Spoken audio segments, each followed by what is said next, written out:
Welcome to The Explainer. Today, we're tackling a word we hear all the time, a word we think we know inside and out: democracy. But what does it actually mean?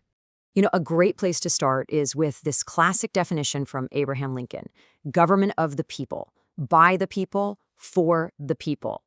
It's beautiful, right? So simple, so clear. It really gets to the heart of this idea of who should be in charge.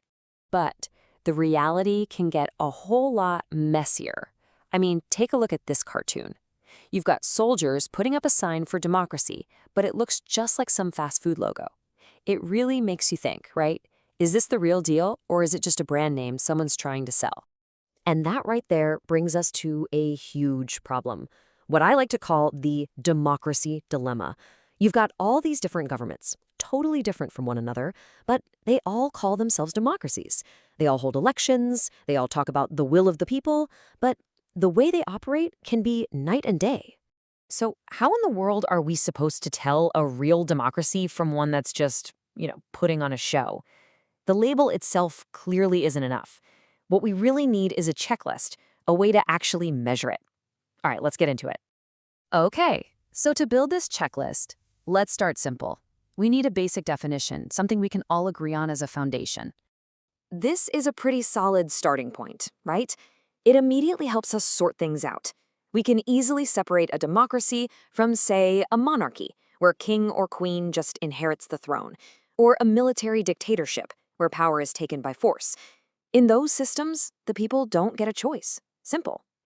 But, and this is a big but, if we just stop there, we're going to get tricked. Why? Because pretty much every government on the planet holds some kind of election these days, just so they can look democratic. So just having an election isn't the whole story, not even close.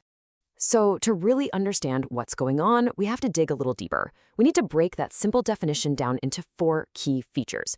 Think of it like this: just because a car looks good on the outside doesn't mean the engine works. We need to pop the hood and see what's really going on. And here it is, our 4-point checklist. This is what we're going to use to spot a real democracy. Who holds the power? Is there a real choice? Is every vote equal? And are there rules and rights? A country has to tick all 4 of these boxes to pass the test. All right, first up, who's really in charge? It's not enough to just elect some people and call it a day. Those elected officials have to be the ones with the final say. If they're just puppets and someone else is pulling the strings behind the scenes, well, that's not a democracy. Let's look at a real-world example: Pakistan under General Musharraf. Now, people did elect representatives. They had assemblies and everything. But, and here's the catch, the real power, the power to fire everyone and call the shots, was held by General Musharraf and his unelected military council. See the problem? And this image, wow, it just says it all, doesn't it? You've got the ballot box, the very symbol of democracy, but it's trapped inside a cage being guarded by a soldier. It's a perfect illustration of the point. Elections don't mean much if the real power is held by someone with a gun. Okay, feature number 2. The election has to be free and fair. And what does that mean? It means there has to be a real choice, and the people in power have to have a fair chance of losing. I mean, if the winner's decided before anyone even votes, that's not an election. That's just a performance. And this is a really fascinating comparison. On one hand, you have China, where you can only vote for candidates approved by the Communist Party, so there's no real choice. Then you have Mexico, before the year 2000. There, you technically had other parties to vote for, but the ruling party used all sorts of shady tactics to make sure they could never lose. One has no choice, the other has no fair choice. See? Both fail the test, but for slightly different reasons. Our third feature gets to the very core of equality. It's the simple but incredibly powerful idea of one person, one vote, one value. It means that your vote is worth exactly the same as my vote and the vote of the richest person in the country. It doesn't matter who you are, where you come from, or how much money you have. But this basic principle gets violated all over the world. Think about it. Until 2015, women in Saudi Arabia couldn't vote at all. In Estonia, citizenship rules make it really tough for the Russian minority to even get the right to vote. And in Fiji, the system is set up so that a vote from an indigenous Fijian is literally worth more than a vote from an Indian Fijian. All of these things completely go against the idea of democracy. And finally, our fourth feature. This one is so important. Even if a government is elected by a huge majority, it's not a democracy if it thinks it can do whatever it wants. There have to be limits. It has to follow the law, respect the Constitution, and protect citizens' rights. Winning an election isn't a blank check to do anything you please. Zimbabwe under Robert Mugabe is a perfect case study for this. Look, his party won elections over and over. He was genuinely popular for a long time.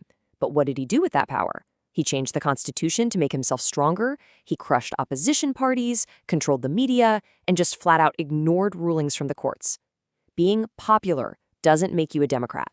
If you don't respect the rules and rights, you fail this final test. Okay, so we've gone through all four of our key features. Now we can put it all together and build a much better, much clearer definition of what democracy really is. So here it is. This is the whole shebang. The rulers are elected and they make the big decisions. The elections are a free and fair choice to change who's in charge. That choice is available to everyone equally. And the government is limited by laws and by citizens' rights. You need all four. It's not a buffet where you can pick and choose. If even one of these is missing, the whole thing falls apart. That's really the main takeaway here. So that leaves us with one final thought. You now have the checklist, you have the tools, so you can look at any government in the world, even your own, and ask yourself, how does it stack up? Does it tick all four boxes? That's a question worth thinking about.